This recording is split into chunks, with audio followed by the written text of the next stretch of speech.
Salam saudaraku yang terkasih dalam nama Tuhan kita Yesus Kristus. Berjumpa lagi kita dalam perenungan kitab Mazmur pasal yang ke-15. Mazmur pasal 15 ini merupakan sebuah mazmur yang menunjukkan kepada kita jalan ke surga dan meyakinkan kita bahwa jika kita ingin berbahagia, kita harus hidup kudus dan jujur. Banyak orang yang mencari perkenanan Tuhan dan berbagai cara yang mereka lakukan agar hidupnya berkenan kepada Tuhan. Sadarkah kita bahwa semua manusia sudah berdosa dan telah kehilangan kemuliaan Allah, sehingga manusia tidak lagi memiliki kemampuan untuk mencari Tuhan, tetapi Tuhanlah yang datang mencari manusia yang berdosa. Mazmur pasal 15 ini diawali dengan pertanyaan yang langsung dijawab oleh pemazmur. Di ayat yang kedua, Tuhan, siapa yang boleh menumpang dalam kemahmu? Siapa yang boleh diam di gunungmu yang kudus?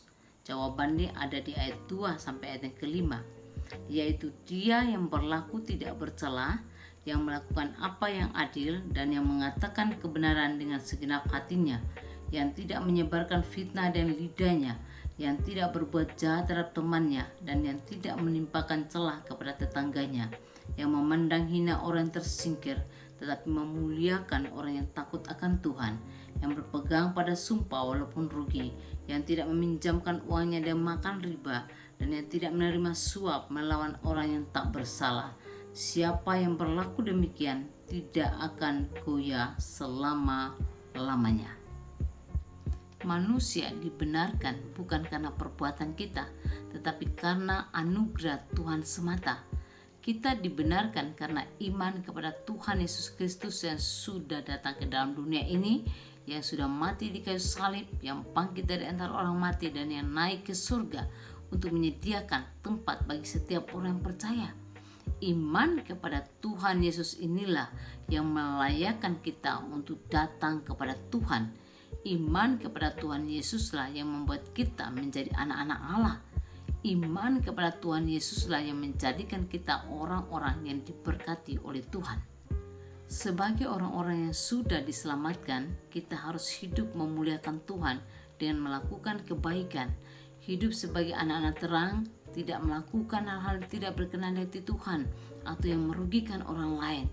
Jadi kehidupan anak-anak Tuhan harus hidup sebagai anak terang yang menerangi dunia yang penuh dengan kegelapan ini.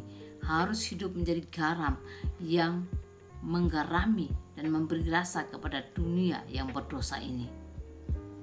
Orang yang sudah dibenarkan oleh Tuhan, dia harus hidup dalam kekuatan Tuhan. Orang yang hidup dalam kekuatan Tuhan, dia menjadikan Tuhan sumber segala-galanya dalam kehidupannya. Dia akan mampu mengatasi setiap masalah yang datang dalam kehidupannya. Pada sebesar apapun, dia akan mampu mengatasinya dan kekuatan Tuhan. Dia seumpama burung Raja Wali yang naik terbang tinggi dan kekuatan sayapnya mengatasi setiap badai. Itulah orang-orang yang hidup dengan kekuatan Tuhan, karena dia ada dalam persekutuan dengan Tuhan kita Yesus Kristus. Orang yang hidup dengan kekuatan Tuhan, dia akan berdiri kokoh walaupun angin badai goncangan menghantam kehidupannya, karena Tuhan yang menjadi tempat perlindungannya. Orang yang hidup dalam kekuatan Tuhan, dia akan tetap tenang walaupun situasi dunia yang sedang goncang, karena Tuhan tempat perlindungannya.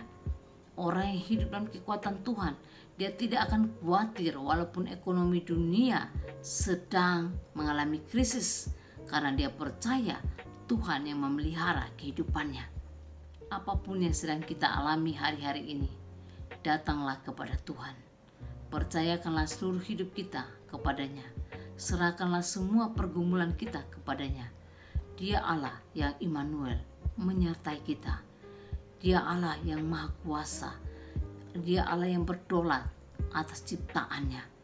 Dia Allah yang bertanggung jawab atas ciptaannya. Dia Allah sang pemilik kehidupan. Dia Allah yang akan memelihara hidup kita, memberkati kita. Dialah Allah Immanuel yang selalu menyertai kita dan penyertaannya sempurna dalam hidup kita. Penyertaannya bukan cuma 1-2 hari atau 1-2 tahun, tetapi sampai akhir zaman. Bagaimana dengan setiap kita? Apakah kita sudah yakin bahwa kita adalah orang-orang yang sudah dibenarkan oleh Tuhan, orang-orang yang layak untuk menghampiri tahta kudus Tuhan, orang-orang yang layak datang untuk menyembahnya?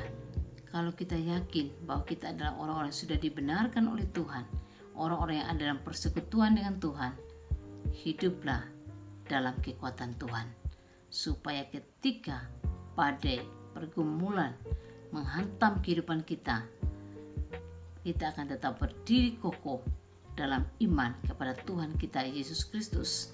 Kita akan tetap berdiri kokoh dan kita akan terbang seperti burung Raja Wali mengatasi setiap badai yang menghantam kehidupan kita. Dan biarlah setiap kita yang mendengarkan firman pada hari ini, hidup kita boleh dipulihkan oleh Tuhan, hidup kita boleh mengalami lawatan Tuhan, sehingga kita menjadi anak-anak Tuhan yang boleh mengalami berkat-berkat Tuhan dalam kehidupan kita setiap hari. Biarlah firman Tuhan ini menolong kita. Tuhan Yesus memberkati.